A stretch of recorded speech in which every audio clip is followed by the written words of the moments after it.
ካብ እግዚአብሔር አቦናን ካብ ጎይታናን መድሓይናን ኢየሱስ ክርስቶስን ጸጋን ሰላምን ምስ ነፍሱ ወከፍኩም ይኹን። ክቡራት ተኸታተልቲ መልእኽት ጥብቅና ወንጌል ሰላም ክርስቶስ ኢየሱስ ምሳኻትኩም ይኹን። ሎማዓቲ ምስ አገልጋሊ ሓውና ዳንኤል ነጋ ካብ ቫንኮቨር አጋንንቲ ኣብ ሓደ ብጎይታ ዳግም ዝተወልደ አማኒ ክሓድሩ ይኽእሉ ድዮም ዝብል ዘተኸልዎና እዩ። ሓውና ዳንኤል ነጋ እንኳዕ ደሓን መጻእካ። ደሓን ፀናሕካ ብርሃን ሓወይ። ስለዚ አምላኽ መስገን ሎማዓቲ በዚ ርእሲ እዚ ዘተኸልዎና እዩ። አማኒ አጋንንቲ ክሓድሮ ይኽእል ድዩ ዝብል ጎይታ ጥርንፍ ዝበለ ሓሳብና መታን ክነመሓላልፍ ጎይታ ክረድአና ቅድሚ ኣብቲ ዘተ ወይ ድማ ቃለ ምሕትት ምእታውና ንእሽተይ ጸሎት ክንጽሊና ሓውና ዳን ክተመስግነልና ኢኻ። ሕራይ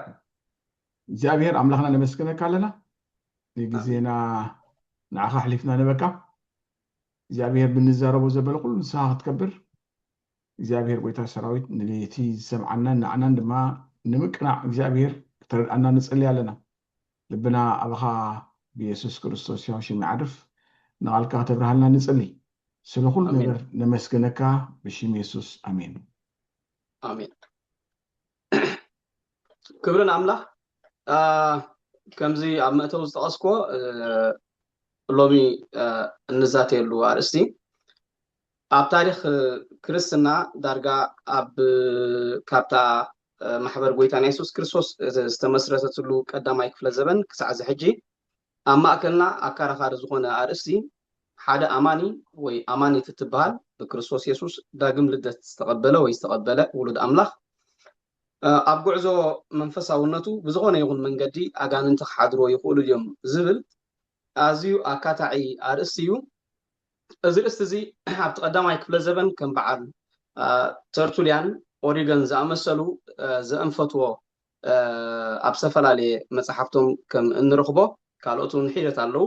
ኣብቲ ካልኣይ ሳልሳይ ክፍለ ዘበን እቶም ኣቦታት ማሕበር ዝበሃሉ ከም በዓል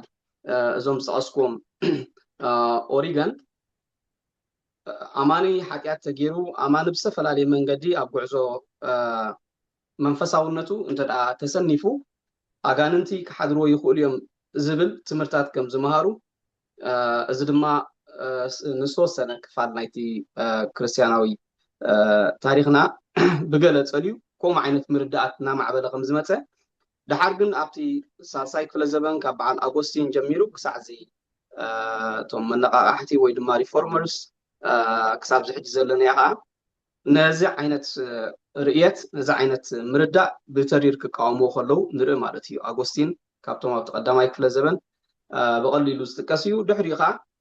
ከም በዓል ተርቱልያን ዝኣመሰሉ አይሚን ኣብቲ ማእከላይ ክፍለ ዘበን ዝነበሩ መነቃቃሕቲ ወይ ድማ ሪፎርመርስ እንብሎም ነዚ ዓይነት አማኒ መንፈስ አምላኽ ኣብኡ ዝሓደሮ ብክርስቶስ ኢየሱስ ብመገዲ ንስሓ ትክክለኛ ዝኾነ ውልድነት ዝረኸበ ውሉድ አምላኽ አጋንንቲ ክሓድርዎ ኣይክእሉን እዮም ዝብል ስነ መለኮታዊ ጽኑዕ ዝኾነ መጽሓፍ ቅዱሳዊ ትምህርቲ ምሂሮም ክቃወምዎ ከለዉ ርኢና ኣለና ማለት እዩ። ስለዚ ኣብ ሰፊሕ ክርስቲያናዊ ዓንኬል ብሓፈሻ እንተዳርኢና ካብቲ ወንጌላዊ ደንበ ወፂና ወላ ኣብ ሮማዊት ካቶሊካዊት ቤተክርስትያንን ኣብታ ኢስተርን ኦርቶዶክስ ቤተክርስትያንን ካብ ጥንቲ ክሳዕ ዝሕጂ ዘለዎ ግዜ ኣብቲ ናተን ውሽጣዊ ትምህርቲ ኣባልን በቲ ናተን ስርዓት ቅዳሴ በቲ ናተን ትምህርቲ ብስርዓት ዝኸደ አጋንንቲ ክሓድሮ ከም ዘይክእል እየን ዝኣምና ማለት እዩ። ኣብቲ በዓል ሓምሳዊ ዝበሃል ፔንቴኮስታል ደንበ እንተደኣ መፂና ግና እዚ ዓይነት ምርዳእ ቀፀላታት ዘለዎ ሓውሳ ሓበጅ ረዋይ ዓይነት እዩ ማለት እዩ። ኣብቶም ክላሲክ ፔንቴኮስታልስ ዝበሃሉ ጀመርቲ ከም በዓል ኣሰምብል ኦፍ ጎድ ክሳዕ ሕጂ ማለት እዩ አማኒ ብዝኾነ ይኹን መልክዕ ኣብ ዝኾነ ይኹን ክፋል ናይ ኣካሉ አጋንንቲ ክሓድርዎ ኣይክእሉን እዮም ዝብል መትከል እምነት እዩ ዘሎ ማለት እዩ። ድሕሪኡ ግና ኣብዚ ቀረባ ግዜ ማለት እዩ ኣብ ኣፍሪቃ ኣብ ኤሽያ ኣብ በዓላትን ኣብዚ ኒዮ ካሪዝማቲክስ ዝበሃል ብፍላይ ከዓ ኣገልግሎት ምንጋፍ ወይ ድማ ደሊቨራንስ ሚኒስትሪ ተባሂሉ ዝፅዋዕ ብዙሕ ኣገልግሎት ኣብ ውሽጢ እቲ በዓል ሓምሳዊ ደንበ ኣብ በቦትኡ ማለት እዩ ኣብ ኤሽያ ኣብ ኣፍሪቃ ብብዝሒ ማለት እዩ እቲ ኣብ ቀዳማይ ክፍለ ዘበን ንእሽተይ ዝተቀላቀለ ኣማንስ ኣጋንንቲ ክሓድሩ እዮም ዝብል ዓይነት ምርዳእ ኣዝዩ ክወዓዋዕን ዳርጋ ኩሉ ሰብ ከምኡ ዓይነት ርድኢት ክሕዝ ክሳዕ ዝፅሎን ገይርዎ ኣሎ ማለት እዩ ስለዚ ኣብቲ በዓል ሓምሳዊ ደንበ ኣብ ውሽጢ እቲ ወንጌላዊ ደንበ እንተዳሪእናያ ከም ዝብሎ ዘለኹ ክልተ ቀፃላታት ዘለዎ እዩ ማለት እዩ እቲ መሰረት እቶም ክላሲክ እቶም ቀዳሞት ዝበሃሉ ከምኡ ዓይነት ርየት ኣይነበሮምን ኣማኒ ኣጋንንቲ ክሓድሮ ፈፂሙ ኣይክእልን እዩ ዝብል ስኑዕ ዝኾነ ኣብ ዶክትሪኖምን ቀዋሞምን ዘሎ መትከል እምነቶም እዩ ማለት እዩ ኣብዚ ሕጂ ግዜ ግን ከም ዝጠቕሶ ዘለኹ ካልእ ደረጃ ምርዳእ መፂሲ ኣብ ማእከልና ከምኡ ዓይነት ምርዳእት እናበዝሐ ከይድ ንርኢ ኣለና ማለት እዩ ስለዚ ሓውና ዳነጋ ኣብዚ ንሕና ከም ወንጌላዊ ደንበ ኣብዚ ርእስቲ እዚ ከመይ ዝበለ መትከል ይኽህልዎና ዝግባእ መጀመርታ ከም ወንጌላዊ እምነት ነዚ ዝምልከት ጥርኑፍ ዝኾነ መትከል ምርዳእ ኣለና ድዩ ኣብ ቀዋምናን ዶክትሪናንሲ ነዚ ዝምልከት ሓቋፍ ዝኾነ መትከል ምርዳእ ኣለና ድዩ ብዓብዩ ኸ ኣብዚ ኣልዕልናያ ዘለና ኣርእስቲ ደውታ መፅሓፍ ቅዱስ ቃል ኣምላኽ እንታይ ዝብለና እቲ ናቱ ስታንድ ናይ መፅሓፍ ቅዱስ ብዛዕባ እዚ እንታይ እዩ በዚ እንተንጅምር ገለ ተትብለና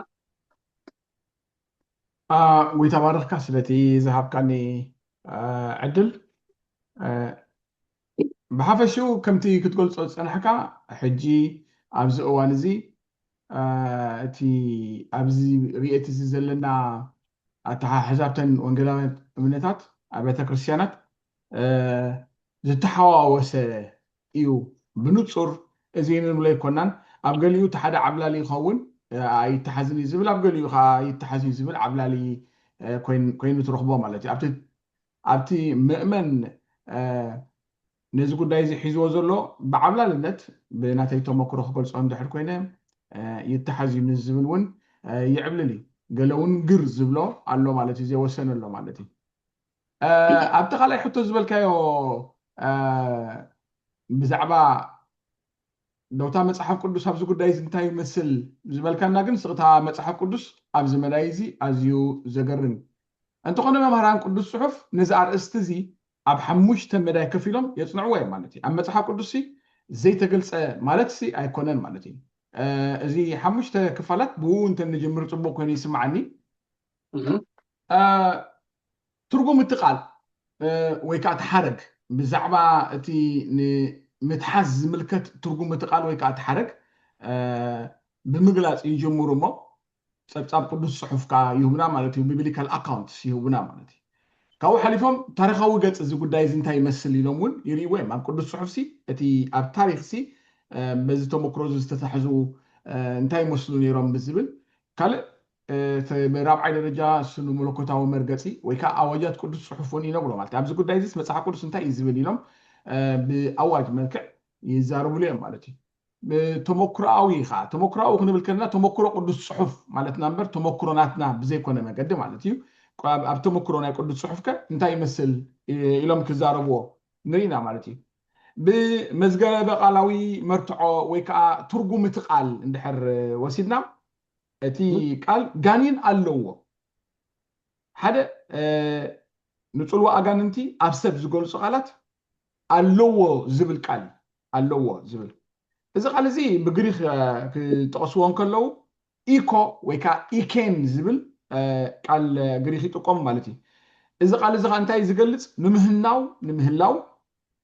ንምውናን ንምሓስ ዝገልፅ ቃል እዩ ማለት እዩ to have possess contain or own ኢሎም ኣብ እንግሊዝኛ ዝገልፅዎ ማለት እዩ ንኣብነት ኣብ ማቴዎስ 11:15 ተደጋጋሚ ቃል እዚ ጋኒን ኣለዎ ብዝብል ገሊፆም ኣለዎ ማለት እዩ ኣብ ማሪቆስ ከምኡ እውን ኣብ 3:20 ርኩስ መንፈስ ኣለዋ ርኩስ መናፍስቲ ሒዝዎ ነበረ ጓላ ብርኩስ መንፈስ እተታሕዘት ንወደይ ዘይዛረብ መንፈስ ሒዝዎ ድብሉ ቃላት ማለት እዩ ስለዚ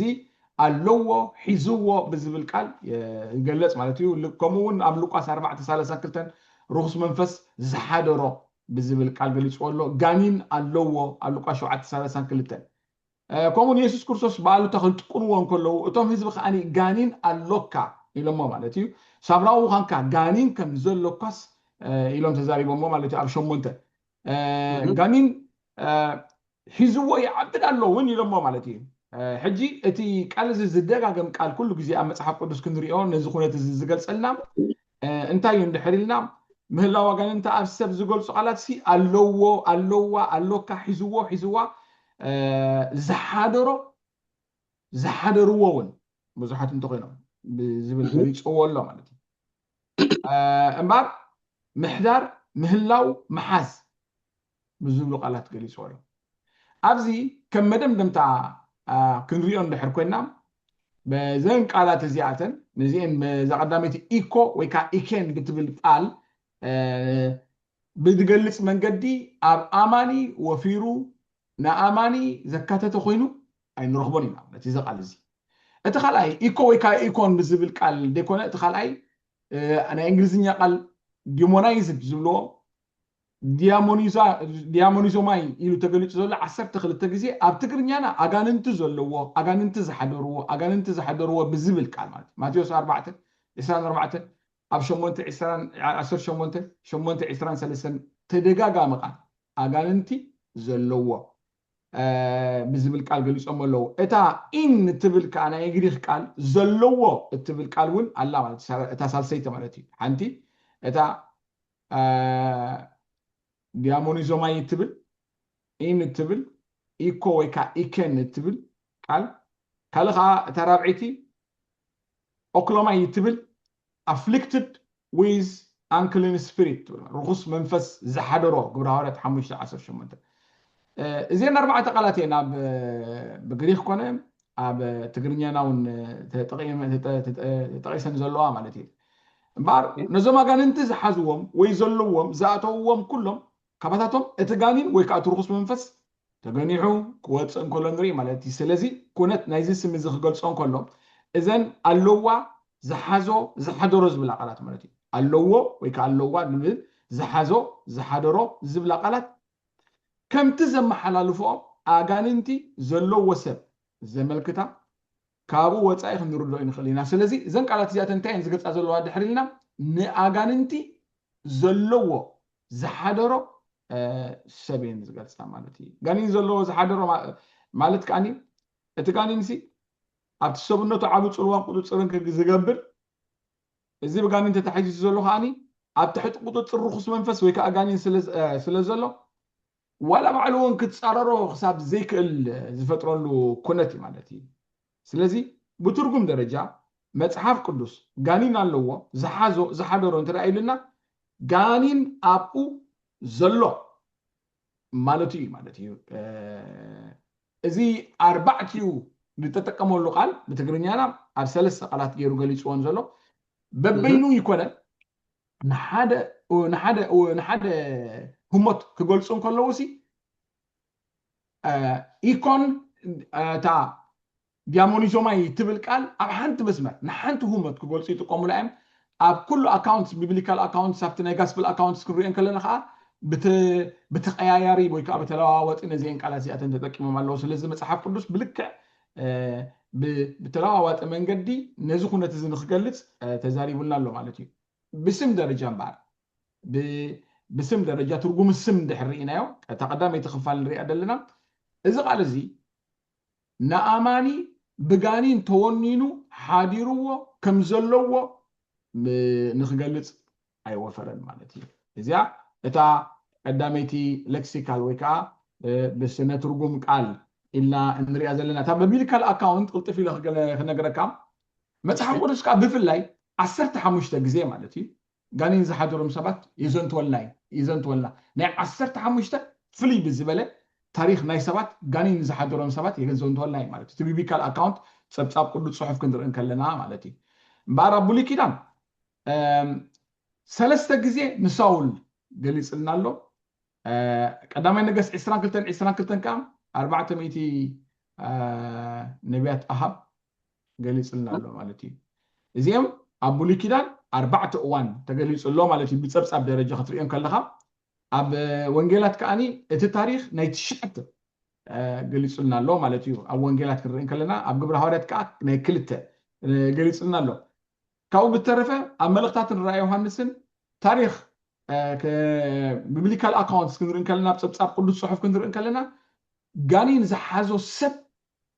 የብልናን ማለት እዩ ስለዚ ካብዚ እንሞዝኖ ዘለና ካብዚ 15 ፀብጻብ ቅዱስ ጽሑፍ ብፍላይ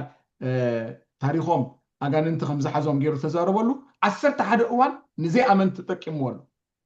እቲ 4 እዋን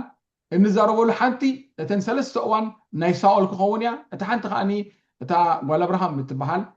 ሰበይቲ እዚኣተን ክንዛረበለን እንኽእል ኩነት ማለት እዩ ካልእ ግን ጋኒን ኣለዎ ኢልና እንዛረበሉ ኣብ ታሪክ ናይ ቅዱስ ጽሑፍ ብፍላይ እቲ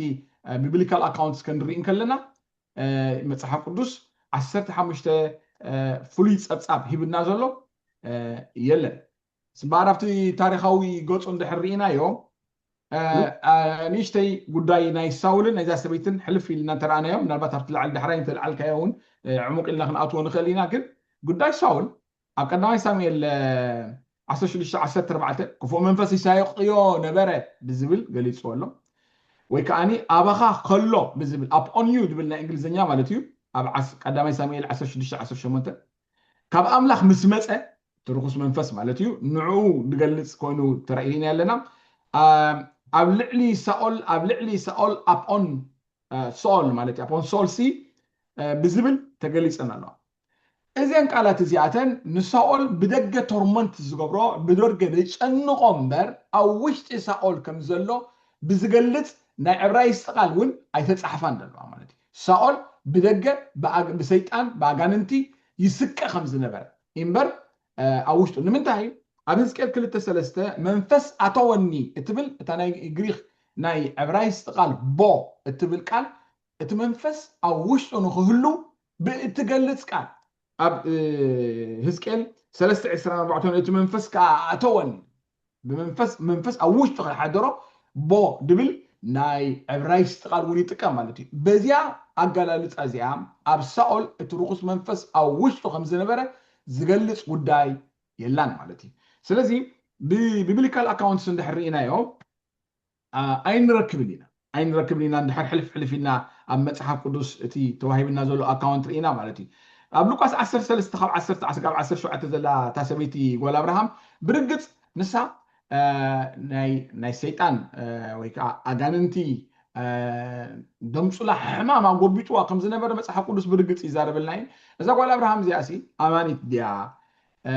ደቂ አብርሃም ኩላቶም ኣመንቲ ድዮም ኢልና እንድሕር ሓቲትና ደቂ አብርሃም ኩላቶም ኣመንቲ ይኮኑ ኣብ እንተዳ ኣብ ገላትያ 3 ሲ እቶም ካብ እምነት ዘበሉ ንሳቶም ደቂ አብርሃም ምኾኖም ይዛረብ ማለት እዩ ስለዚ እዛ ሰበይቲ እዚኣ ቅድሚ ምሕማማ ጓል አብርሃም ጥራይ ስለ ዝተባህለት ሲ ኣብ እምነት ኒራእያ ዘብለና ጉዳይ ሲ የለን ንብል ኣለና ስለዚ ቢብሊካል አካውንት እንድሕሪእና ጋኒን ዝተታሕዘ ኣማኒ ኣብ መጽሓፍ ቅዱስ ኣይንረክብን ኢና ማለት እዩ ጋኒን ዝተታሕዘ ኣማኒ ኣብ መጽሓፍ ቅዱስ ኣይንረክብን ኢና ስለዚ እቲ ብስነ ትርጉም እንተሪእናዮ ፀብጻብ ቅዱስ ጽሑፍ ተሪእናዮ ወይ ድማ እቲ ታሪኻዊ ገጻት እንድሕሪእናዮ ወልሓደ ነዚ ዘንፍተልና ጉዳይ የለን ማለት እዩ ስለዚ ከምቲ ዝሓተትካ ንሲ ኣብ መጽሓፍ ቅዱስ እንታይ እዩ ዝብል እንድሕሪልና ዲዳክቲቭሊ ክንርድኦ ንኽእል ሓደ መግለፂታት ሲ ኣሎ ክንርድኦ ንኽእል ክንወስዶ ንኽእል ኣሎ እታ ቴዎሎጂካል ፋክተር ስነ መለኮታዊ ፋክተር ምናልባት ኣብቲ ዝመፅእ ቅርብ ኢልና ክንልዕሎም ዝግባእና ርእስታት ስለ ዘሎ ንዕኡ ክገድፋየ ስለዚ መጽሓፍ ቅዱስ ዝእውጆ ኣዋጃት ብዛዕባ እዚ ጉዳይ እዚ እውን ኣለዎ እዩ ማለት እዩ እቲ ፕራክቲካል ኣስፔክት ናቱ ከዓኒ ፕራክቲካል ኮንሰርን ወይ ከዓ ተመኩሮኣዊ ናይ ቅዱስ ጽሑፍ ከዓኒ ኣብ መጽሓፍ ቅዱስ ሰባት ብኣጋንንቲ እንድሕር ተታሒዞም እቲ ጋኒን ዝሓዞ ሰብ ከማህሙኖም ኢና ንርኢ ማለት እዩ ከማህሙኖም ብቐሊሉ ዝግለጽ ኣይኮነን ማለት እዩ ብሕማም ብዕርቃን ብዘውድቕ ብዘዕፍር ካልእ ኩሉ ፍሉይ ዝኾነ ምቁፅፃር ዘለዎ ኢና ንርኢ ማለት እዩ እዚ ተመክሮ እዚ ብዘለዎ መንገዲ ኣማኒ ብካልእ መንገዲ ኣይሓምምን እዩ ኣይኮናን ንብል ዘለና ብናይ ሰይጣን ምህላው ምክንያት ከምዛ ዓይነት ኣገላልፃ ብዘለዎ መንገዲ ግን ኣብ መፅሓፍ ቅዱስ ንኣማኒ ገሊፆ ኣይፈልጥኒ ስለዚ ኣብ ቅዱስ ፅሑፍ እውን ኣመንቲ ብከምዛ ዓይነት ኣገላልፃ ኣብ ተመክሮ ቅዱስ ፅሑፍ ክንርኢ ከለና በዚ ዓይነት ኣገላልፃ ተራእዮም ኣይፈልጡን እዮም ስለዚ ሓፈሻዊ መፅሓፍ ቅዱስ እኳ ብንፁር ኣማኒ ጋኔን ኣይሕዞን እዩ ዝብል ቃል ኣይንርከብ እቲ ስቕትኡ ዘገርም እኳ እንተኾነ ካብ ትርጉም እቲ ቃል ጀሚርካ ፀብፃብ ቅዱስ ፅሑፍ ታሪካዊ ገፅ እዚ ጉዳይ ስነ መለኮታዊ መርገፂ ወይ ከዓ ኣዋጃት ቅዱስ ፅሑፍ ወይ ከዓ ተመክሮ ቅዱስ ፅሑፍ እውን ነዚ ጉዳይ እዚ ዘእንፍተልና ከምዘየለ ግን ብሓፈሻ ክንርዳእሲ ንኽእል ኢና ማለት እዩ ጎይታ ባርካ ሓውዳኒ ስለዚ እቲ ኣብ ቅዱስ ፅሑፍ ብንፁር ብከምቲ ንሕና እንደልዮ መንገዲ ኣማኒ ኣጋንንቲ ክሓድርዎ ይኽእል እዮም ኣማኒ ኣጋንንቲ ኣይሓድርዎን እዮም ዝብል ሓፂር ሙሉእ ሓሳብ ወላ ተዘይረኸብና ብዲዳክቲቭሊ ግን ብስርፀታዊ መንገዲ እቲ መፅሓፍ ቅዱሳዊ መትከል ብዛዕባ ዝስ በቲ ስነ ትርጉሙ ሌክሲካል ናቱ በቲ ቢብሊካል አካውንት በቲ ቴዎሎጂካል ናቱ ሸነኹ እንደገና በቲ ተሞክር ኣውሲ እቲ ደውታ መፅሓፍ ቅዱስ ወላ እኳ ትስቕቱ ዘገርም እንተኾነ ኣብ ሓደ መደምደምታ ክንበፅሕ ንኽእል ኢና ቃል ኣምላኽ ብዛዕባ ዝሲ እዚ ይብል እዩ ክንብል ከም እንኽእል ወይ ድምፂ መፅሓፍ ቅዱስ ብዛዕባ ዝስ ንፁር ከም ዝኾነስ ነግረና ፀኒሕካ ኣለኻ እሺ እሞ እዚ እንተኮይኑ እቲ መፅሓፍ ቅዱሳዊ ኣዋጅ መፅሓፍ ቅዱሳዊ መትከል ብዛዕባ ዝርስ እዚ እዚ ማእከልና ዘሎ ኣማኒ ኣብ ጉዕዞ ክርስትንኡሲ ኣጋንንቲ ክሕዝዎ ይኽእሉ እዮም ዝብል ምህሮ ወይ ድማ ልምምድ መበገሲኡስ እንታይ ትብል መፅናዕታዊ ዝኾነ ናትካ መፅናዕታዊ ዝገበርክያ ነገር ተሊካ ወይ እውን ግምትካ ክትበና ትኽእል ኢኻ ኣብ ማእከልናስ ከምዚ ዓይነት ምርዳእ ክምዕብል ዝገበረስ ጠንቁ እንታይ ኢልካ ትሓስብ ጎይታ ባርኽካ ኣነ ካብቲ ናተይ ምርዳእ ክዛረብ እንድሕር ኮይነ ካብ ተመክሮ ተበገሰ እዩ ካብቲ ኣነ ዝተዓዘብክዎ ነገር ማለት ኣብዚ መዳይ እዚ ካብ ዝፅሑፉ ሰባት ኣብዚ መዳይ እዚ ካብ ዝዛረቡ ሰባት ካብ ዝሰብኩ ሰባት ተሓቲቶም ካብ ዝምለሱ ሰባት ክትሪኦም ከለካ እቲ መብዛሕትኡ ድምፅዎ ፀብፃብ እቲ ኣብ ባይታ ዝርእይዎ ዘለው ካብ ተመክሮ ዝተበገሰ እዩ ብሰረተ እምነት ደረጃ ግን ቤተክርስትያን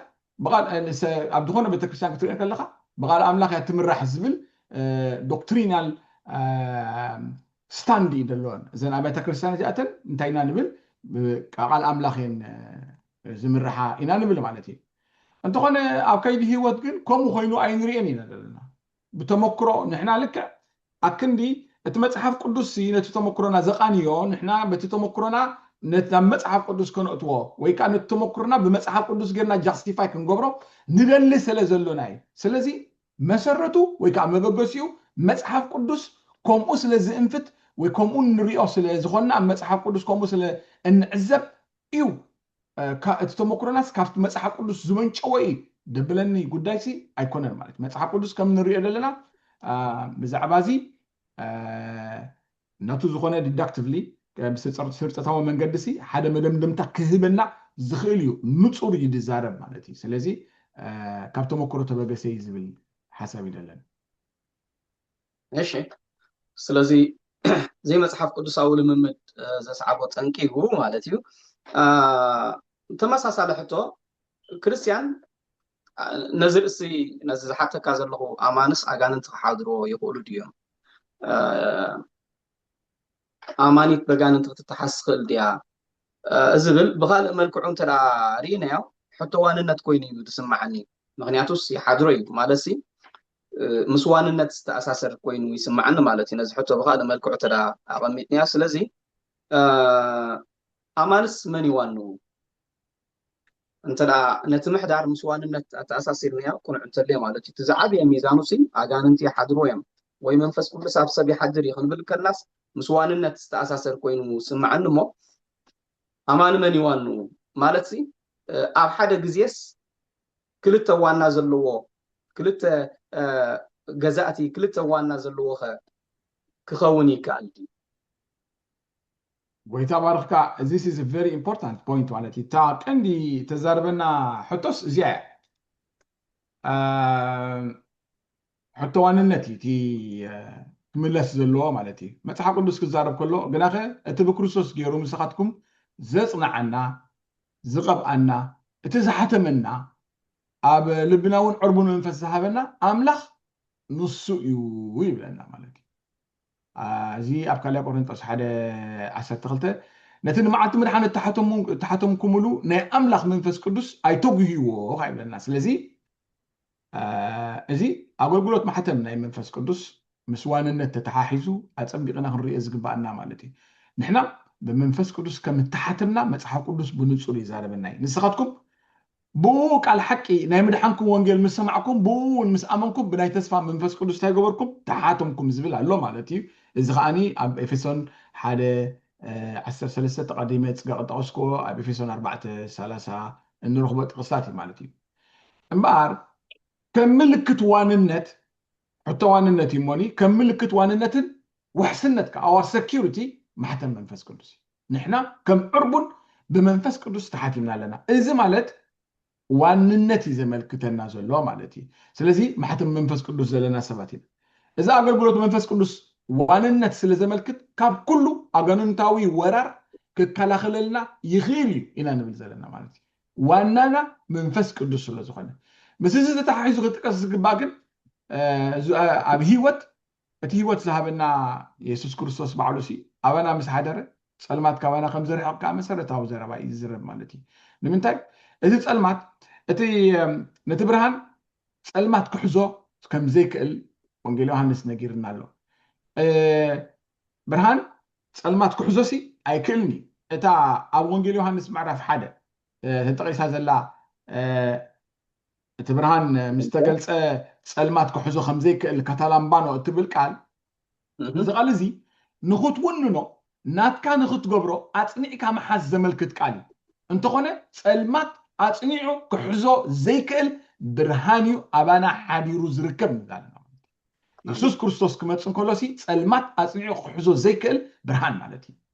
ብርሃን ምስ ኣተወሲ እቲ ጸልማት ብኡ ከም ዝሃድም ይነግረና ማለት እዩ ስለዚ ኣብዚ ሓሳብ እዚ ከም ንርዶ እቲ ኣብ ጸልማት ብርሃን ዘበለ ጸልማት ኣጽኒዑ ክሕዞ ዘይክእል ኢየሱስ ክርስቶስ ናባና ምስ ኣተወ ጸልማት ኣባና ከም ዘይርከብ እዩ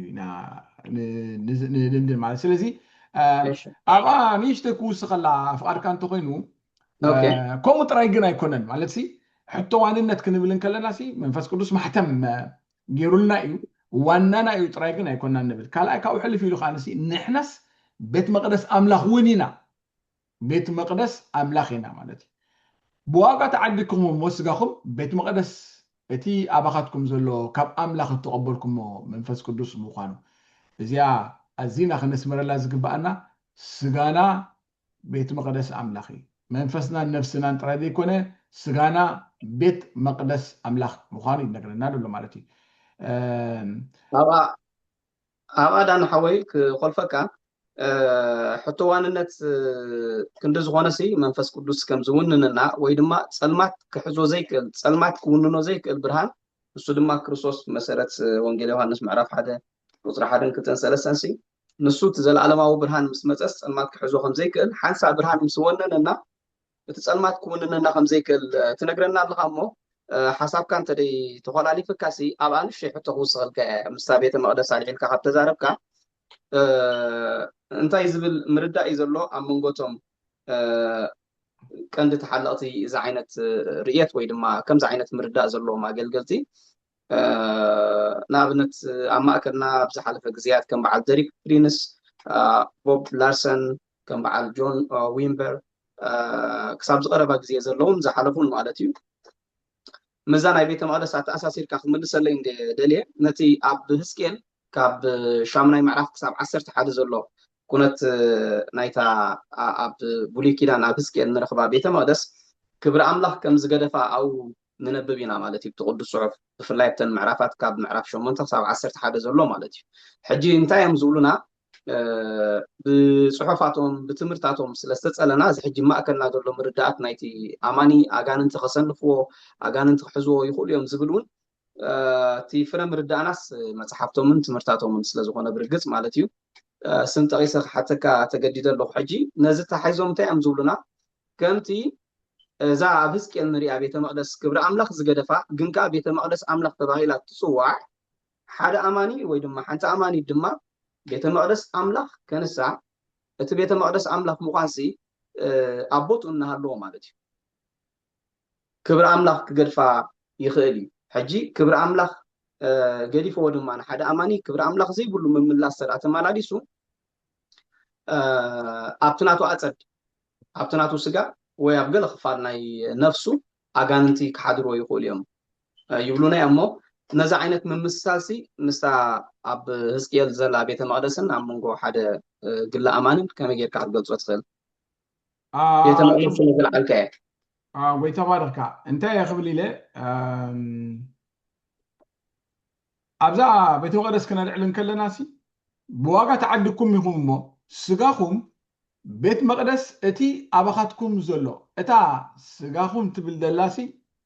እታ ቤት መቅደስ ትገልጽ ዘላ ኣብ ስጋናስ ቤት መቅደስ ምዃኑ ትገልጽ ዘላ ናኦስ ትብል ናይ ግሪክ ቃል እያ ንስኻ ቅድስተ ቅዱሳን ናይ ኣምላኽ ማለት እዩ ሕጂ ቅፅላ ብልና እንድሕር ተዛሪብና ቃል ኣምላኽ እንታይ እዩ ዝብለና ንፅድቅን ሓጢአትን እንታይ ኣራኺብዎ ንብርሃን ምስ ፀልማት እንታይ ሕብረት ኣልይዎ ክርስቶስ ምስ ቢልያል እንታይ ምስምማዕ ኣለዎ ወይስ ኣማኒ ምስ ዘይኣማኒ እንታይ ግደ ኣለዎ ንመቅደስ ኣምላኽ ምስ ጣዖታት ከ እንታይ ምስምማዕ ኣለዎ ኣምላኽ ኣባታቶም ክነብር ኣባታቶም እውን ክመላለስ እየ ኣነ ኣምላኾም ክኸውን እየ ንሳቶም ህዝበይ ክኾኑን እዮም እሞ ከም ዝበለ ንሕና ቤት መቅደስ ህያው ኣምላኽ ኢና ስለዚ ሲ ክትብለኒ ከለኻስ ሓደ ሰብሲ ልክዕ ከምቲ ሓጢአት እንዳገበርና ከለናስ መንፈስ ቅዱስ ዘለና ከምኡ ከዓ ጋኒን እንዳሃለወስ መንፈስ ቅዱስ ክህሉ ይኽእል እዩ ልክዕ ከምቲ ናይታ ቤተ መቅደስ ብመሰረቱ እቲ ታይፖሎጂ ጉጉይ ታይፖሎጂ እቲ ኣብነትሲ ናብኡ ክንወስዶ ኣይግባአናኒ እንተኾነ ከዓ ንሕና መጀመርታ ከም ናይ ብሉይ ኪዳን ዝኸይድ ዝመፅእ መንፈስ ኣይኮነን ዘለና ንዘለኣለም ኣባና ዝነበር መንፈስ ዘሪብና ዘሎ ኢየሱስ ክርስቶስ ኣብቲ the final discourse ተባሂሉ ድግለጽ ካብ 13 ክሳብ 17 ዘሎ ናይ ወንጌል ዮሃንስ ትምህርቲ ኣብኡ ሓደ ካብቲ ተስፋታት ንዘለኣለም ዝነብር ኣሎስ ጳራቅሊጦስ ካልእ መንፈስ ግናኸ ንዘለኣለም ምሳኻትኩም ዝነብር ኣባኻትኩም ዝሓድር እታ ቤት ሓንቲ ቤት እያ ንዘለኣለም ካብ የባና ዝሓድር ስጋና እውን ቤት መቅደስ ኣምላኽ እዩ ኣብዚ ስጋ እዚ ከዓ ፀልማት ምስ ሕብረት ብገለ ሩሜይት ኮይኑ ብገለ ተሸኪሉሲ ኣብኡ ክህሉስ ኣይክእልን እዩ ማለት እዩ ፀልማትን ሕብረትን ምስምማዕ የብሉን ሕብረት የብሉን ክርስቶስ ምስ ሰይጣን ክርስቶስ ምስ ቢልያል ስለዚ ባይ ዲስ ኮንቴክስት ከማን ንሕና ቤት መቅደስ ያው ኣምላኽ ኢና ብለና ቅዱስ ጽሑፍ ማለት እዩ ኣባ ቅፅል ኣቢሉስ ንሕናስ ቤት መቅደስ ያው ኣምላኽ ኢና ሓጢአት ባህሪ መንፈስ ቅዱስ ግን ፐርሰናሊቲ ስብእና እዩ ማለት እዩ ስለዚ ሰይጣን ሲ ሓደ ፐርሰናሊቲ ምስ ካልእ ፐርሰናሊቲ ሓጢአት ግን መንፈስ ቅዱስ ሲ ብመሰረቱ ብርሃን ሓወይ እንታይ ክገብር ድዩ መንፈስ ቅዱስ ኣባና ሓዲሩ ዘሎ መንፈስ ቅዱስ ኣባና ሓዲሩ ዘሎ ዳ ምእንቲ ክቅድሰና እዩ ኣብ ሮሜ ምዕራፍ 8 ተፈቅዲ 12 ሲ እንታይ እዩ ዝብል በቲ ኣባኻና ሓዲሩ ዘሎ መንፈስ ጌርና ሲ ንሓጢአት ክንቀትሎ ከም ዘለና እዩ ዝዛረብ ዘሎ እቲ ናይ ክርስቶስ ካብ ሙታት ዝተንስአ መንፈስ ኣባኻትኩም ሓዲሩ እንተሎ እንዳበለ ክዛረበና እንከሎ በዚ መንፈስ እዚ ስለዚ መንፈስ ቅዱስ ንክቅድሰና ይባና ዘሎ ካብ ሓጢአትና ምእንቲ ክፅረየና ይባና ዘሎ ካብኡ ናብ ምስሊ ክርስቶስ ምእንቲ ክንዓቢ በዚ ምቅዳስ እዚ ናይ መንፈስ ቅዱስ ኢና ንኸይድ ዘለና ካልእ ፐርሰናሊቲ ዘለዎ ጋኒን ግን ክህሉ ኣይክእልን እዩ ሓጢአትን ባህርን ሓደ ስብእና ዘለዎ መንፈስን ምስ ካልእ ስብእና ዘለዎ ጋኒን ኣብ ሓደ ክትገብሮም ኣይትኽእልን ኢኻ ሓጢአት ግን ፐርሰናሊቲ ይኮነን ኢትስ ባህሪ ማለት እዩ ስለዚ ብከምዚ ጌርና እንተሓዝናያ ከነካብዳ ከምዘይብልና እንዲሁም ኣብዛ ሕጂ ፐርሰናሊቲ ትብላ ዘለካ ሲ እንተደኣ መንፈስ ቅዱስ ኣብዚ ሓጢአተኛ ስጋ كحدر يخلي إن إحنا أمن كيل ناس كوإكزيست أزجبر كوينو منفس قدسي جانين أبسق أسب كحدر أيكلني خزبل تعلنا إلهم حجي نخفخوا سواي مارسي ترى حتى تبذلوا سجا تسلس أملاخ نسب محدور خجورو زخير كوينوسي جانين أبز حدورو سلمنتاي زي كحدر زي كل إلهم نخفخوا سواي حجي مزنتاي بلي يوم دان حوي نمنفس كم حدا ماستر بيدروم غير كتحسبو مو منفس قدوس كل جزء أبت منفسنا إذا حدر كنت أصور أتاني حكاتي ناوس بالقال فيديو خوفي رودو لمبر أغانت جنا أبت خالق كفلتات سلسب أتي وشتاوي من النتسب أت منفس سب زبلو نسو خم حدا ماستر بيدروم كوينو منفس قدوس زعف ولا كوينو أب سجانا ويا أب نفسنا جنا أغانت حادرو يقول يوم منفس قدوس كأخن تمس حاتيات كو إكزيست زجبر أبزام درزي أمسانا أبانا زنبر ساعتهم كحبيرو هنا بري خديو كنا كابدهم زي بلنا جيروم سخنزي أجيروم يكاتن وين ስለዚ ኣሸጋሪት ትኸውን ጉዳይ ቤት መቅደስ እንድሕር ሓሲብና እቲ ንኣፀድ ወይ ከዓ ንቅድስቲ ዝምልከት ሄሮይን ድብል ቃል ግሪክ ዘይኮነ ዝጥቀም ከምቲ ክብሎ ፀናሕኩ ናኦስ ዝብል ንቅድስተ ቅዱሳን ዝምልከት ቃል እዩ ስለዚ እቲ ኢተርናል ሳንክቹሪ መንፈስና ኩሉ ሰብ ብሰማዓላ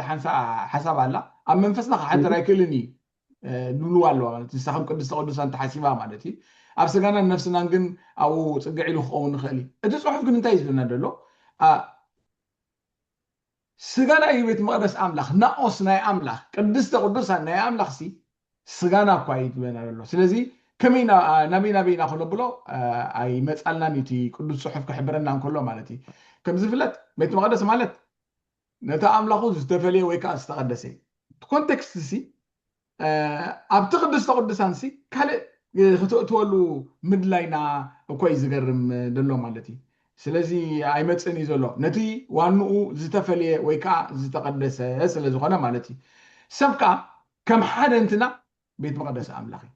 as a whole personality as one entity كم حد انتنا بيت مقدس املاخي اتا منفسو بيت مقدس ناي املاخيا اتا نفسو غنا يكونت دبحالس ايكونن سبي مصحف قدس نغرنا نكلو اتي اخا بيت مر بيتات ايكونن ماستر بيدروم بزلو زميل كاس توسس ايتغلني خمانتي سلازي انتينا نمللنا سب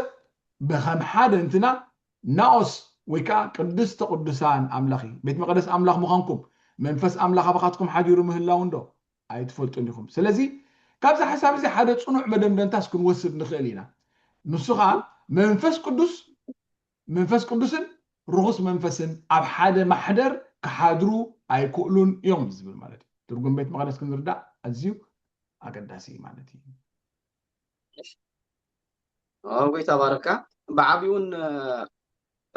እታ ኣብ ሮሜ 8:9 ዝተቐስከያ نسخاتكم جنا منفس أملاك حديركم من تأليس منفس بر بسجا يكونكم من زلهم أبتا بتا محدار تبل ولا تا كالجريخ أو أويكوي تبل كباتا أويكوس تبل جزا نسبسي كم حدا بيت كم حدا جزا تمحدار زبل منفس أملاك أب حدا بيت حديركم زلهم بر كفلتات أبزلوا 5 حدا رجير كا نسو زي وننو كفلي كم زلوا رجير كا حد قلصون ولا تقالون كومو خنحسب عتزهبنا مثلا أقول تبارك أحسن لازم مزت أساسيرو كذا أمانس بجاننتي كتحزوي ما حدا أماني ما حدا رجاننتي كخون كم زي كابقول بالصحفسي وحسنت كهبنا زخل أنت يعلو أزيو زحيو بدرجة هم صار خلينا أنت هنا جن نمتقاس أكل ኣብታ ድበልኩኻ ኣብቲ ናይ መጨረሻ the final discourse ናይ መፋነዊ ኢየሱስ ክርስቶስ ካብ ዝመሃሮ ትምህርትታት ካብ ዮሃንስ ምዕራፍ 14 ክሳብ 17 ዘሎ ኣብቲ መወዳእታ ኢየሱስ ክርስቶስ ምእንቲ እዚኣቶም ዘይኮነስ በቓሎም ብኣይ ዝኣምኑ በቲ መሴጅ ናይቶም ሃዋርያት ብኣይ ዝኣምኑ እዚኣቶም ንዓታቶም እንኮላይ ድፅሊ ኢሉ ኣከታቲ ድኾነ ንኩላትና ድፅልየልና ሓደ ጸሎት ኣሎ ዮሐንስ ምዕራፍ 17:15 እሱ እንታይ ዝበሃል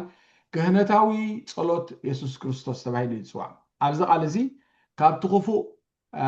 ካብቲ ክፉእ ክትሕልዎም እምበር ካብ ዓለም ከተውፅኦም ኣይኮንኩን ዝልምን ዘለኹ ድብል ጸሎት ኢየሱስ ክርስቶስ ጸልዩ ካብቲ ክፉእ ሕጂ protect them from the evil one. Who is the evil one? من the evil one تبعي እኩይ ወይ ከዓ እቲ ክፉእ ሲ መን እዩ ኢየሱስ ክርስቶስ ሲ ካብ ሰይጣን ክትሕልዎም እየ ዝጸሊ ዘለኹ ኢሉ ሕጂ እዚ ክህነታዊ ጸሎት ኢየሱስ ክርስቶስ መልሲ ረኺቡ እዩ ኢየሱስ ክርስቶስ ኣብ ክንዳና ክጸሊ እንከሎ ሲ ንኹላትና ብዘካተተ መንገዲ ክጸሊ እንከሎስ ካብቲ እኩይ ክትሕልው ስለዚ we are protected by the priestly prayer of Jesus Christ ናይ ኢየሱስ ክርስቶስ ክህነታዊ ጸሎት ሲ ሓሊና እዩ ንብል ኣለና ንሕና ሕልዋት ኢና we are protected from the evil one ኢየሱስ ክርስቶስ ኣብዚ ሊቀ ክህነታዊ ጸሎት ዝጸለዮ እሞ መልሲ ዝረኸበ ካብቲ ክፉእ ክንሕሎ ቀዳማይ ዮሐንስ 2:12 ኣቱም ኣግባዝ ነቲ እኩይ ወይ ከዓ ነቲ ክፉእ ስዒርኩሞ ኢኹም እቲ ካብ ዓለም እቲ ኣብ ዓለም ዘሎ እቲ ካብ ዓለም ዘሎ ኣባና ዘሎ ይሕይል ቀዳማይ ዮሐንስ 4:4 ስለዚ ካብቲ እኩይ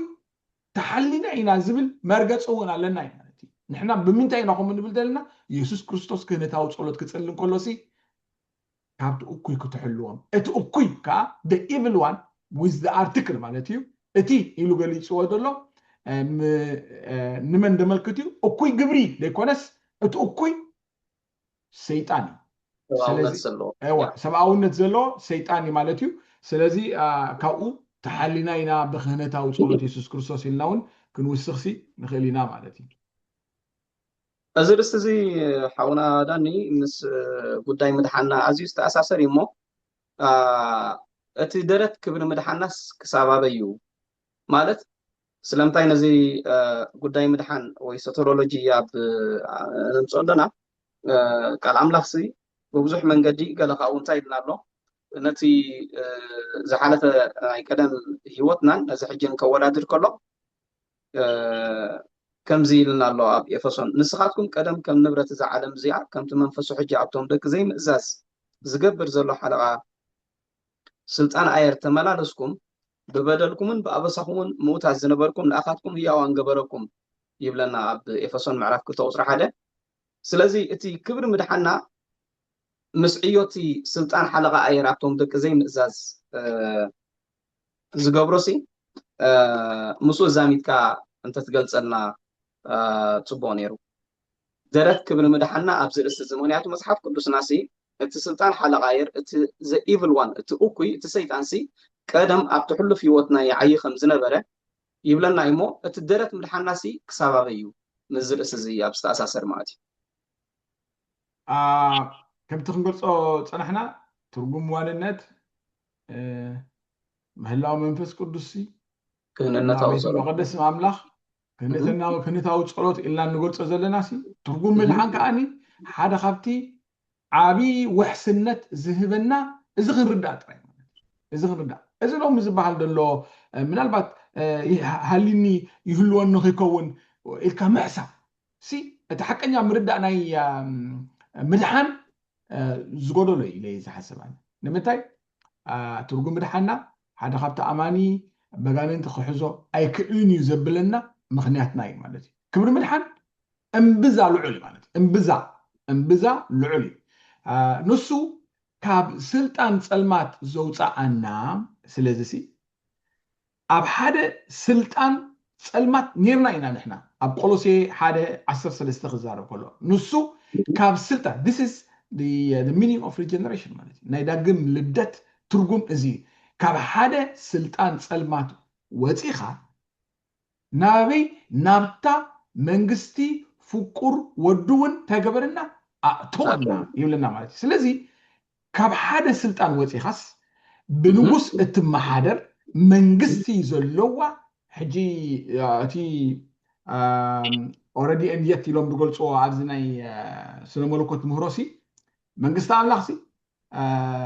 ነስተማቕር ኣለና እቲ ኦልሬዲ ስቴት ትኾነቶ ብጣዕምና እየ ማለት እዩ ኖ መንግስቲ ኣምላኽ መፀት ኢልዎም ኣሎ መንግስታት ምፃውን ንብል ኢና ካብቲ ኮይናቶ ዘላ ግን ሕጂ ካብዚ ስልጣን ናይ ሰይጣን ወፂናሲ ካብቲ ነስተማቕሮ ዘለና ኣብዛ መንግስቲኣ ንጉስ ከኣለዋ ኢየሱስ ክርስቶስ እቲ ዳግም ንዘለዓለም ክነግስ ዝመፅእ ንሱ ንጉሳ እዩ ማለት እዩ ስለዚ ካብኡ ከም ዝወፃና ናብዛ መንግስቲ ፍቁር ወዲ እውን ኣእቲና እዩ ይብለና ኣሎ حجي كما يبيلنا ينامبار أبزا منغستي وانا زلوا منغستي نغس زلوا منغستي سي أوس سيطان كم دليتو خبر زغل سيطان بدق تورمنت خبرنا فلاص اخسدلنا حسابات كبنا مفنطرا خدالولنا ازدو بس اماني ابكونات كم زلو زي حد حقي مالتي نزي انه خلو حقي كونن مالتي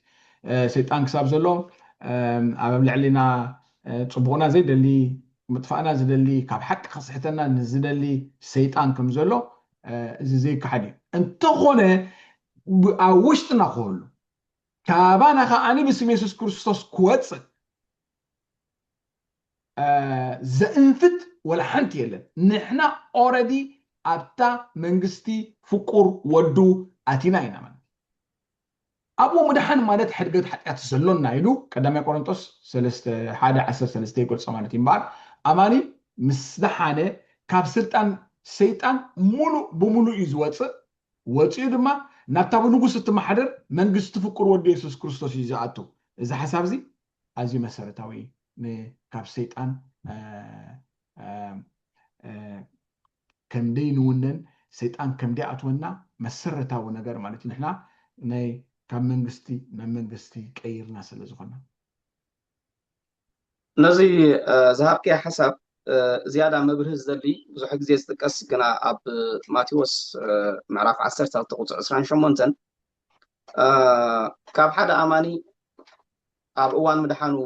ኣጋንንት ምስ ወፁሉስ እቲ ኣማኒ ሓጢኣት ተዳጊሩ ነቲ ኣብ ወንጌል ማቴዎስ ምዕራፍ 10 ቁፅሪ 28 ዘሎ ሓሳብ መሰረት ጌርካ ሓጢኣት ተዳጊሩ እቲ ኣማኒ ኣብ ገለ ግዜ እቶም ዝወፁ ኣጋንንትስ ይምለስዎ እዮም ዝብልከ ምዝ ክትብሎ ፀናሕካ ብርግፅ ካብ ስልጣን ፀልማት ኣብ መንግስቲ ፍቁር ወዱ ተኣቱ ናይ ክርስቶስ ትኸውን ግን እቲ ኣማኒ ሓጢኣት ተዳጊሩሲ ከምቲ ወንጌላት ኣብ ወንጌል ማቴዎስ ዝርኤናያስ ኣጋንንት ተመሊሶም ድሕሪ ምድሓኑስ ከኣትዎ ይኽእሉ እዮም ዝብል ነዚ ዓይነት ስሑት ምርዳእ ዝድግፍ ክፍለ ፅሑፍ ከም ዝኾነ ጌርካስ ይውሰድ እዩ ማቴዎስ 10:28 ويتبارك يسوع كريستوس بزعبا زي قداي زي مالت محدار أغانين تغزارم كله أما ماتيوس كم زبالك 10:28 أنا مجمرتا بتناتو عيو يدي زارب أنا نغانين تسي بمنفس أملاخ زوجو أم كابكم بدا إنها منغست أملاخ نابخاتكم متعد وي قدم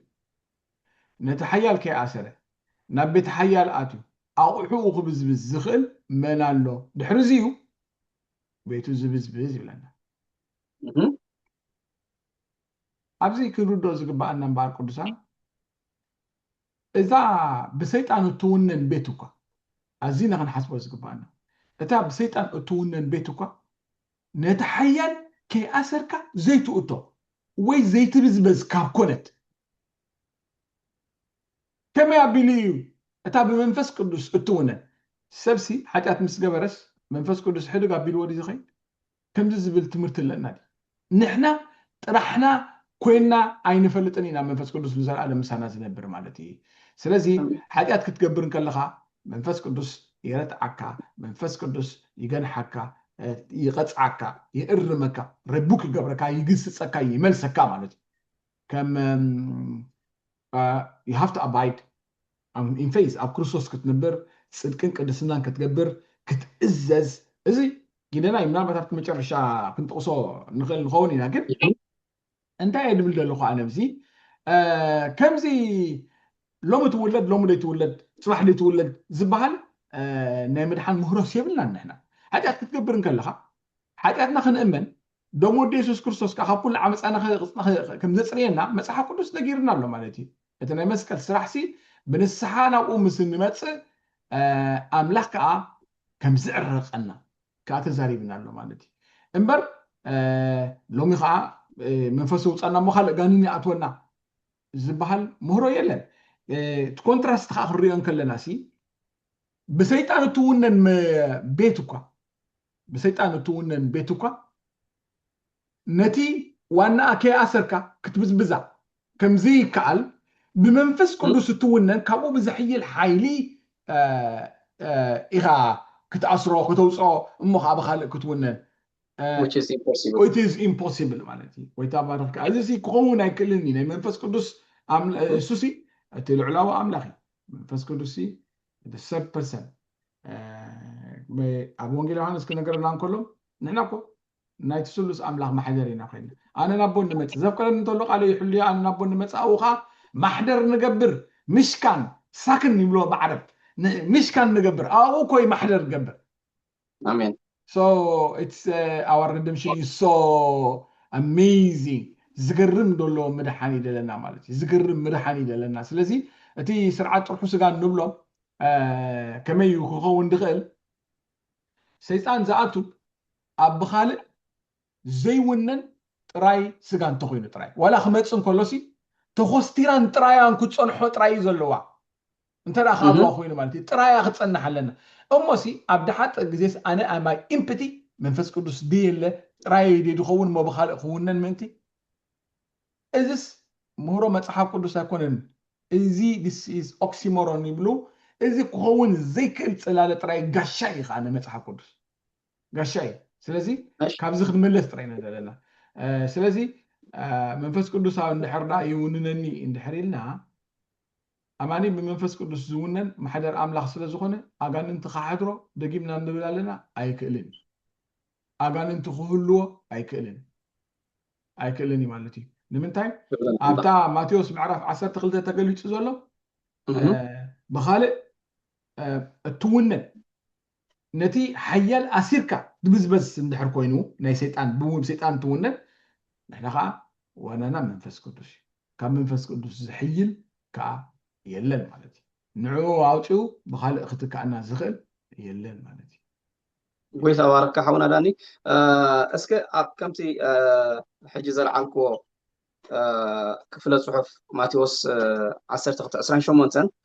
اب كال اكار خار وي دما دغاف نايتي اغاننتي اب سب كحضرو يقوليهم تبايلو زقس غوغوي مردا كن متقاسي قال انا امانه اغاننت خحزو خم زي كلو كرينا زخل كفله صحف كتقس لا تخل كوينكا عدل كبكا تزي كوينو اب كال حتو خالف ابزي كيف بقليل كون سغرو زي نخل اواجات كنت صحف علينا مالتي كنت صحف بزعبا زي قداي زي باواج ملكع نحنا كل غزي اكن نفرح نزا اواج زخن دغم يزغبانا مالتي بزخن امن نسمو زمنا فره خنافر بزو هومولوج نقبر نزي مستقال بمسمع كنزارب يغبانا نابنت ابرومي شمونت 37 بزو كله بتزفكرنا اصدقنا نسعرنا ام قدما قرنطس 15:57 جناخه نتي بغيتا يسوع كريستوس غيرنا بعوت زبنا املاح سبحات يخون كلا قرنطس 2:17 جناخه نتي بكريستوس كل ساعه بعوت زمرحنا باناون ما ازافتطو اب كل بوتا زغلص املاح سبحات يخون قدما يوحنس 2 كاب 13 خصاب 14 اتو ماغواس نتو اكو يسعركم ويخم امو بتصحفوا لكم عليكم سلازي نحنا نتو اكو يسعرنا يينا اب قدما يوحنس 4 اتوم دكه نساتكم كاب املاح يخم كارتي اب عالم زلوس ايتي ابخاتكم زلو زعمبي سلازخونه نساتكم سعركم ويخم دبل انا كصحافنا مصحف قدس اواجات كنبلو يقبعنا مزخن سامع مزخن سمر مزخن امن بو متن امنتنا ندعبيه كخيد اكن بكون شكرر كنفرح منغست لاتنا وانا لنا محتم منفس قدس لنا بيت مقدسنا يسوع كريستوس ون تصليلنا مالتي كنتاو صلاه يسوع كريستوس ون تصليلنا مالتي سلازي كن امنو زغبا نصور زخونه اواجات قدس صحف بروتكت خغبرنا زخل كالا خللنا زخل ابتا حق صنيعناس كنحلو زغبرنا اواجات قدس صحف قالونا كبرنا املاح كم زانا وانجيل ماتيوس معرف 10:28 قال نتي اب غبر حواريات معرف 8 زلو تمكرو سمون تنقالي بزعبون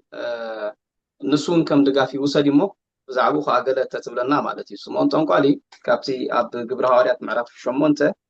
زلو زانتا كم زعمنا بغويتامو كم تتمكه تتميو خامس سماواريات كم زلغبه قال املاخ ينغرنا يغن دحريو سمون تنقالي انتايم زبلنا توم ኣማንስ ኣጋንንቲ ክሓድሮ ይኽእል እዩ ዝብሉና ነዚ ክፍሊ ዝተቂሶም ስምዖን ጠንቋሊ ኣብ ጎይታ ከም ዝመፀ ብጎይታ ከም ዝኣመነ ከም ተጠምቀ ተጠሚቁ ከዓ ምስቶም ሃዋርያት ከም ዝለገበ ድሕሪኡ ግና ኣጋንንቲ ከም ዝሓዝዎ ይጠቕስዎ እዮም ማለት እዩ እዚ ከም ድጋፍ ናይ ምርድኦም ክንጠቕሶ ንኽእል ዲና ሓቢርና ዘይነንብቦ ተንብበልና ትኽእሎ ነዚ ዝእንፍቲ ሓሳብሲ ኣለና ዲያኡ ጋኒን ከም ዝኣተዎ ጋኒን ከም ዝሓደሮ እሞ በቲ ሌክሲካል ሪኮርድስ ኣብ መፅሓፍ ቅዱስሲ ኣለዎ ሓደሮ ብዝብል መልክዕሲ ጋኒን ከም ዘለዎ ዝእንፍተና ኣለዎ ዲ ስለዚ ሓቢርና እንተነንብቦ እሞ ከምኡ እንተኾነ ቅርብ ኢልና ነቲ ፅሑፍ ክነፅንዖ ይግባአና እዩ ማለት እዩ ኣብቲ መጀመርታ ብንፁር ከምቲ ዝብልዎ ፊልጶስ ግና ብዛዕባ መንግስቲ ኣምላኽን ብዛዕባ ስም ኢየሱስ ክርስቶስን ኣበሲርዎም ምስ ኣመንዎ ሰብኡትን ኣንስትን ተጠምቁ ስምዖን ይብለና ኣብቲ ቁጥሪ 13 ባዕሉ እኳ ድማ ኣመነ ምስ ተጠምቀ ከዓ ናብ ፊልጶስ ለገበ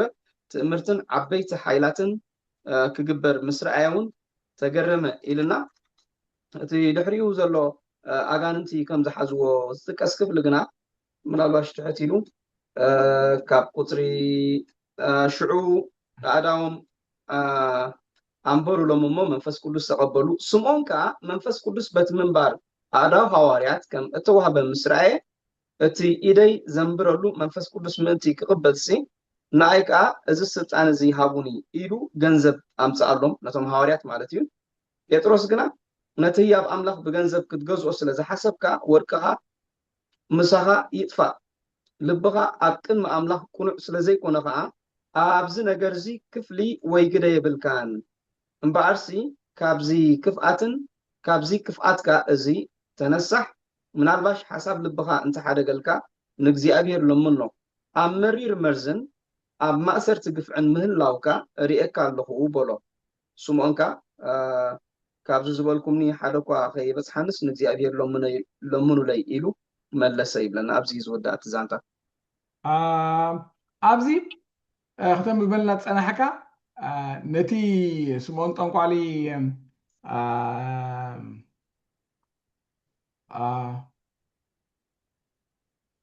ኣነ ፍልይ ዝበለት ርኤት እውን ክትልወኒ ትኽእል እንድያ መንፈስ ቅዱስ ግን እዚ ስምዖን ጠንቋሊ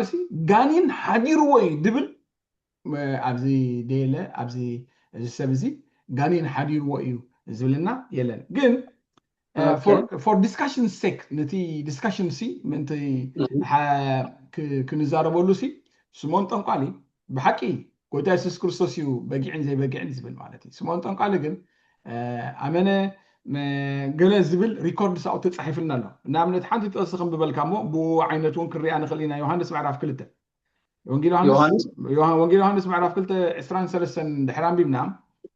እቲ ኢየሱስ ብበዓል ፋሲጋ ኣብ ኢየሩሳሌም ዝገበሮ ተኣምራት ምስ ረኣዩ ብዙሓት ሰባት ብስሙ ተገበሩ ብለና ኣመኑ ድብል ኣሎ ማለት እዩ ብዙሓት ሰባት ብስሙ ኣመኑ ናይ ኢየሱስ ክርስቶስ ሪስፖንስ እቲ ዋና ባጊዕ ግን ደኣሚኑ ናይ ብሓቁ ደይኣመነ እቲ ኤክስተርናል ድመስል ምስ ሃዋርያት ምልጋብ ወንጌል ሰሚዕካ ምቕባል ነዚታት ይረኣዩ እቲ ዋና ባጊዕ ግን ናይ ምድሓን እቲ ቀንዲ ትርጉሙ እቲ ዋና ባጊዕካ ካምልካ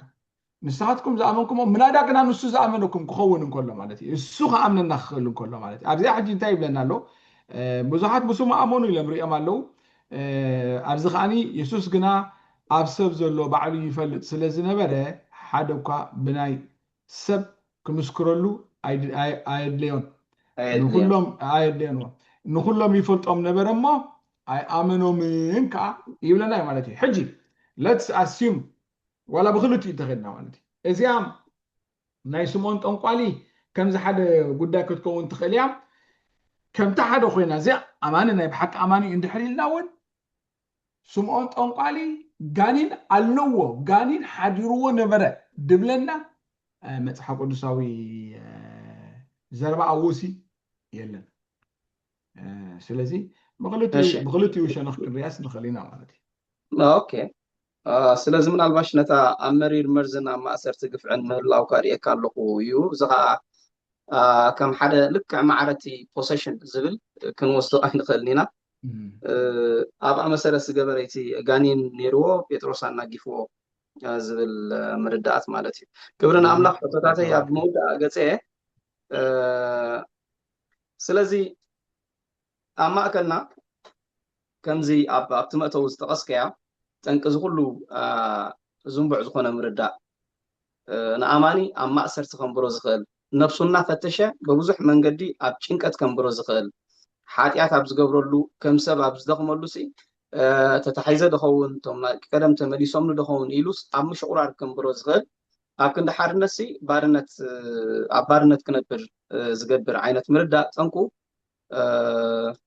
قال مصحف قدساوي كوم زي أنفت حساب سلزلو كوين دي كونس لممدنا إلكال نخامو نزل لممد كمزي ጎዳይና እኳ ተኾነ እዚ ዓይነት ልምምድ ኣብ ከምዚ ዓይነት ምርዳእ ካብ ምፃና ግን ጎሲና ክንሓልፍ ዘይንኽእል ወይ ጊር ዝብለና ልምምድ ግን ኣሎ ማእከልና ሓደ ከምኡ ክሕስቦም ካብ ዝገበረ ቀንዲ ጠንቂ ኣማኒ ወይ ኣማኒት ትበሃል ብዙሕ ግዜ ኣብ ማእከል ማሕበር ኣብቲ መጓሳ ኣምላኽ ነዊሕ ዝኸደ ወይ ዝኸደት ኣብ ግዜ ምልኾ ትወድቕ ወይ ሓደ መናገፊ ወይ ካብ ኣጋንንቲ ዘገላግል ከምኡ ዓይነት ፀጋ ከምኡ ዓይነት ሚኒስትሪ ከምኡ ዓይነት ኣገልግሎት ኣለኒ ዝብል ኣብ ዝመፀሉ ሰብ ይወድቕ ምስ ወደቐ ድማ ዘይንቡር ድምፂ ወይ ዘይንቡር ኣዋድቓ ይርአ እዩ ነዚ ክውንነት እዚ ክንክሕዶ ይንኽእል ኢና ሓውና ዳን እሞ ብዛዕባ ዝገለተ ትብለና ማለት እዩ እዚ ሓደ ካብቲ ሰብሲ ኣጋንንቲ ክሕዝዎ ይኽእሉ እዮም ካብ ዘብል ኣብ ከምኡ ዓይነት መደምደምታ ካብ ዝደፋፍዩ እሞ ነዚ ብኸመይ ክትገልፆ ትኽእል ሓቂ ኸኒኻ እቲ ኣብ ተመክሮታትና እንሪኦ ኩነት እዩ እዚ ማለት እዩ ዳርጋ ጠንቂ ዝኩሉ ይሕዞን ዝብልሲ እንታይ እዩ እንድሕር ኢልና ብተመክሮናስ ንቃል ኣምላኽ ክንመዝሞ ምፍታን እዩ ተመክሮናስ ንቃል ኣምላኽ ዲክቴት ይገብሮ መፅሓፍ ቅዱስ እንታይ ይብለና ኣሎ እንድሕር ኢልና ሕጂ ብልክዕ ዳኒ ናይዞም ኩሎን ናይ ክስቶኸ ናይዚ ኩሉ ሰብ ማለት እዩ ኣገልጋሊ ክስቶኸ እንዳበልካ ፖይንት ባይ ፖይንት ኣምፂኻስ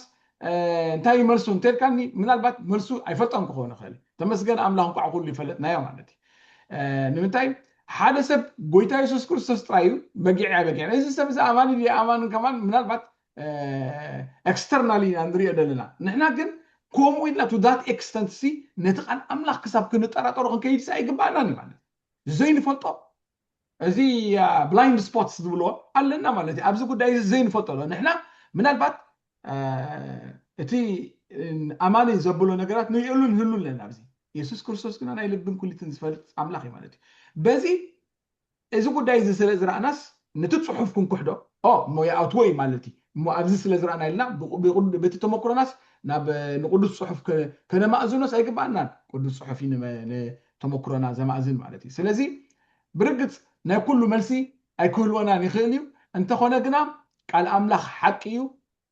ተመክሮና ኣይኮነን ሓቂ ማለት እዩ ካብ ቃል ኣምላኽ ዝወፀ ተመክሮታት ጥራይ ይክህልወና ዝግብኦ እንተዘይኮነ the reverse is not true ማለት እዩ ናብቲ ካብ ተመክሮና ንቃል ኣምላኽ ክንእቱሲ ኣይግባእናን መፅሓፍ ቅዱሳዊ ካይዳስ ኣይኮነን ማለት እዩ ስለዚ እንታይ መልሱ ሞ ናይ ክስቶኸ እንታይ መልሱ ናይ ሓፍትና ክስቶኸ ናይ ሓውና ክስቶኸ ተልካ ምናልባት መልሲ ብለይን ክብለካ ክእል ግን ቃል ኣምላኽ ግን ሓቂ እዩ ቃል ኣምላኽ ዝመርሐና ማለት እዩ ቃል ኣምላኽ እንተደኣ ከም ዘይኣትዎ ካብ ቃል ኣምላኽ ንርዳእ ኣለና ኮይና ስለዚ we better question ነቶም ከምኡ ኢሎም ድወርቁ ጥዋዕ ዝብሉ ጠንቃልዓላ ዓድሉ ዘለዉ ንዕኦም ክንሓቶም ይሓይሽ ንሳቶም ንእምነቶም ክምርምሩ ይሓይሽ እንተደኣ ናይ ብሓቂ ካብ ውሽጦም ደሊቨርድ ኮይኑ ኣጋንንቲ ካብ ውሽጦም ወፂ ማለት እዩ ምናልባት ካልእ ከይከውን ግን እዚ ኣብ ኩሉ ሕቶታት ኣሎ ማለት እዩ ስለዚ ብዙሕ ንሕና ክንሪኦ ዘይከኣልና ካልእ ነገራት ኩሉ ይኽእል እዩ ናይ ኩሉ መልሲ እውን ክህልወና ኣይክእልን እዩ እንተኾነ ግን ቃል ኣምላኽ ሓቂ ዝብል መርገፂ ዘለና ማለት እዩ ስለዚ ነዊሕ 10 ዓመት 7 ዓመት 5 ዓመት 2 ዓመት ኣብ ቤት ኣምላኽ ዝመላለስ ኣማኒ ጥዋዕ ኢሉ ሃንደበተ ኣወዲቑ እንተንገድጊሩ እንተዓፊሩስ ነቲ ኣዋጃት ቅዱስ ፅሑፍ ክትብሎ ፀናዕካሲ ዝኾነ ፅልዋ የብሉን ማለት እዩ ناي بحكي قال سجاع أملاخي جلس يحضر الكاني مالتي هو انتي خون دلو قال اكزابير أملاخي سوبريم تروز ناي تزلع على حكي دائما حكي انه كله حكي نسي او اباها جماعه اباها رمع كنبل يعيش كاب تمكرنا رينا نتقال املاك كنطرطرو انصار تمكرنا ون نقال املاك كن امنو طراي زلنا كم زبل مرغص كلونا شو قاتو حس حكي كبرنا أملاخ أب موداتا ገጽና እናኻድናይና ግዜ እውን ኣብ ምእካል እዩ ካብቲ ዝመደብናዮ ካብቲ ዝመደብኮ ግዜ ቁሩብ ግዜ ወሲድና ኣለና ምዝ ዝተኣሳሰር እዚ ኣገልግሎት ምንጋፍ ደሊቨራንስ ሚኒስትሪ ዝበሃል ንዓይኮ ካብቲ ጥቕሙ ብዙሕ ግዜ ኣብቲ ናትና ዓንኬል ወንጌላዊ ደንበና ዘምፅኦ ሓደገኝነት ይበዝሕ ክሪኦ ከለኹ ኣብ ግዜና እዚ ሓደ ውሉድ ኣምላኽ ኣጋንንቲ ክሕዝዎ ይኽእሉ እዮም ዝብል ምርዳእ ሳዕሪሩስ ደረቱ ሓሊፉ ኣመን ሓደገኛ ክኸውን ከሎ ምናልባሽ ሰሚዕክያ ናይ ሰማዕክያ እንትኸውን ኣይፈልጥኒ ገሊኦም ኣገልገልቲ ኣብ ማሕበር ኣምላኽ ዝኣትዉ ምእመን ወይ ኣመንቲ ዝበሃሉ ብትሕቲ ፅላል ኢደይ ተናጊፎም ክሓልፉ ኣለዎም ስለዚ ኣገልገልትና ኣብ ግዜና እታ ማሕበር ኣምላኽ ደኺማ ደላሲ መንፈሳዊ ዒንቶም ተኸፊቱ ምልላይ ናይ ምልላይ መናፍስቲ ፀጋ ስለ ዘይብሎም እዮም ስለዚ ብዝተኸፍተ መንፈሳዊ ዒንቱ እንተዳሊኽዮ ኣማኒ ቅድሚ ኣብቲ ኣካል ክርስቶስ ቅድሚ ማሕበር ኣምላኽ ምእታው ኣማኒ ክበሃል እንተኮይኑስ ግድን ክናገፍ ኣለዎ ዝብል ኣብ ገለገለ ስንቀይ ተቐስኩ ማለት እዩ ብኣካል ዝፈልጦም ካብ ሓደ ሃዲኡ ምስ ጎይታ ዝመላለስ ኣማኒ ብብዙሕ ሕጊግ ብብዙሕ ፃዕሪ ማለት እዩ ኣጋንንቲ ለካ ክትፀርለካ ኢሎም ፀልዮም ኣእምሮኦም ዘስሓትዎም ኣነ ይፈልጥ እየ ማለት እዩ እቲ ሓደገኝነቱ ክንርኢ ከለና ማለት እዩ ስለዚ ብዛዕባ እዚ እንታይ ንበልካ ኣማኒ ግድን ክናገፍ ኣለዎ ዝብል ምርዳእ ዘለዎም ኣገልገልቲ ኣብዚ ኢንፋሲስ ገይሮም ኣብታ ማሕበር ኣምላኽሲ ክፀርዩ ኣለኩም ዝብሉና ኣገልገልትስ ነዚኦም እንታይ መልእኽቲ ኣለካ እዚ ሲ ናይ ኩላትና ተመክሮ እንዲ ብጣዕሚ ዘሕዝን ሓደገኛ እዩ ንሰባት እቲ ሓቀኛ መልክዕ ናይ ክርስትና ጠፊኡ ኣብ ካልእ ሃለውለውን ሕንፍሽፍሽን ቤተክርስትያን ኣትያ ከም ዘላ ካብዛ ዓዘቕቲ እዚ ብሓይሊ መንፈስ ቅዱስ በቓል ኣምላኽ ተቐዲስና ክንወፅእ ከም ዘለና ዝርዳእ እንተኾነ ኣዝዩ ሓደገኛ እዩ ኣዝዩ ከቢድ ጉዳይና ንርኢ ዘለና ማለት እዩ እቲ ናይ ደሊቨራንስ ሚኒስትሪ ሲ ኣብ ኣመንቲ ዝተኮረ ኮይኑ ኣብ ኣመንቲ ዝተኮረ ኣመንቲ ብቓል ሓቂ ተቐዲሶም ካብ ሓጢኣት ክነፅሁ ኣብ ክንዲ ክትምህሮም ሲ ዝኾነ ነገር ምስ ዝረኣዩ እውን እንተኾነ ብቓል ሓቂ ተቐዲሶም ብፅድቂ ክነብሩ እንዳተምሃሩ ካብ ሓርነት ናብ ሓርነት ክኸዱ ኣብ ክንዲ ክትገብር ሲ ኣብ ትሕቲ ማእሰርቲ ኢትስ ቦንዴጅ ጋኒን ኣለክ እንዳበልካ ከምልካ እውን ክዝረብሲ ንሰብ ጋኒን ኣለካ እንዳበልካ ካብ መድረክ ናውፅኻ እንዳፈራርሕካ እዚ መፅሓፍ ቅዱሳዊ ተመክሮ እዩ ኣይንብልን ኢና ማለት እዩ እዚ ስሑት እዩ ኣማኒ ብጋኒን ኣይተሓዝን ኣማኒ ብጋኒን ኣይተሓዝን ስለዚ ካብዚ ብንስሓ ቤተክርስትያን ክትምለስ ኣለዋ ሓቀኛ ዝኾነ ቅዱስ ፅሑፍ ክትምህር ክትክእል ኣለዋ ዝብል መርገፂ እዩ ዘለና እምበር ኣዝዩ ሓደገኛን ከቢድን ጉዳይና ንሰምዕ ንርኢ ዘለና ማለት እዩ ጎይታ ባርካታ መወዳእታ ክሓታት ዘለኹ ኣብ መንጎዳ ዛሪብካላ እምበር ስለዚ ካብዚ ኩሉ ክትብሎ ፀናሕካስ ናትካ ፐርሰናል መርገፂ ከመይ ጌርና ኢና ክንሕዞ ትብል ንዓይኮ መሊስካ ኣለይ እንዲኻ ቅድሚ ምሕታተይ ዝያዳ ክተነፅረለይ ስለ ዘለኹ ነዚ ኣማኒ ኣጋንንቲ ክሕዝዎ ይኽእሉ እዮም ዝብል ኣልዒልንያ ዘለና ኣርእስቲ ሲ ኣብ ማእከልና ሳዕሪሩ ኣዝዩ ዓብላሊ ምዃኑ ክንጠቕሶ ፀኒሕና ኢና ከም ሓደ ዘይባእስ ርኤት ኣብ ማእከል ኣሕዋት ጌርና ዲና ንሪኦ ቪዩ ርኤት እዩ ዲና እንብል ወይ ስሕተት ናትካ መርገፂ ብዚ እንታይ እዩ ኣነ ብቪዩ ኢለ ጥራይ ክሓልፋ ትኽብአኒ እያ እዚ ርኤት እዩ እንዳበልኩ ክሓልፎ ይከለኒ ንምንታይ ብዙሓት ኣብ ጌጋን ኣብ ስሕተትን ኣብ ጭንቀትን እንዳእተውን ከለዎ ማለት እዩ ብዙሓት ኣሕዋት ማለት እዩ ስለዚ እቲ ልምምድና بقال أملاك كان يزلو إذا السحوتي بتكرسان تسي أقل مرة زقبا كن مرة زقبا عنا يمانتي سلازي إذا سي أنا بقول الجيرة أيريني مالتي إذا تمكرات لنا نبيت أملاك أتينا أمنتي كنت حاجي خولي من دابلنا نخرج لنا كايدا سحوتي كن الرمل اللي يقبا عنا بقول اللي زرع قداسي أيكونني ليه زارب مالتي ጎይታ ባርካ ሓውና ዳኒ ስለዚ ኣብ መወዳእታ ነዚ ርእሲ እዚ ኣመልኪትካ ኣብ መንጎ ተመክሮን እቲ ስልጣን ቅዱስ ፅሑፍን ክትሕልፎ ትኽእል ማዕዳወይ ምኽሪ እንተሊካ ከም መደምደምታ ሓሳብካ ሕፅር ዝበለ ግዜ ክበካ ማለት እዩ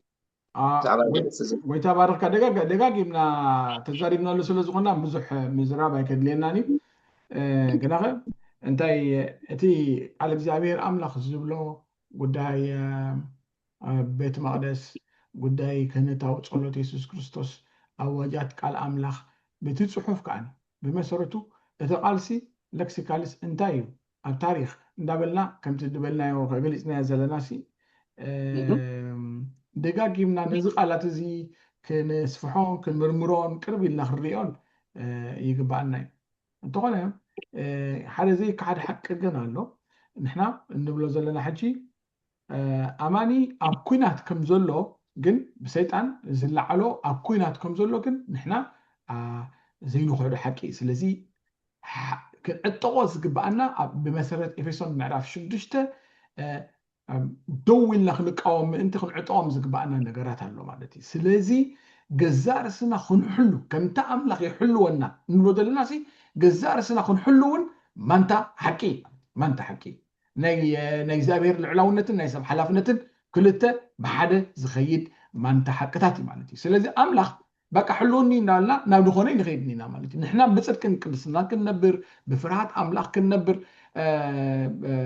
ክፀዊዕና ኣለና ማለት እዩ ዝፀዊዕና ኣለና ማለት ስለዚ ከምቲ ሕልዋት ኢና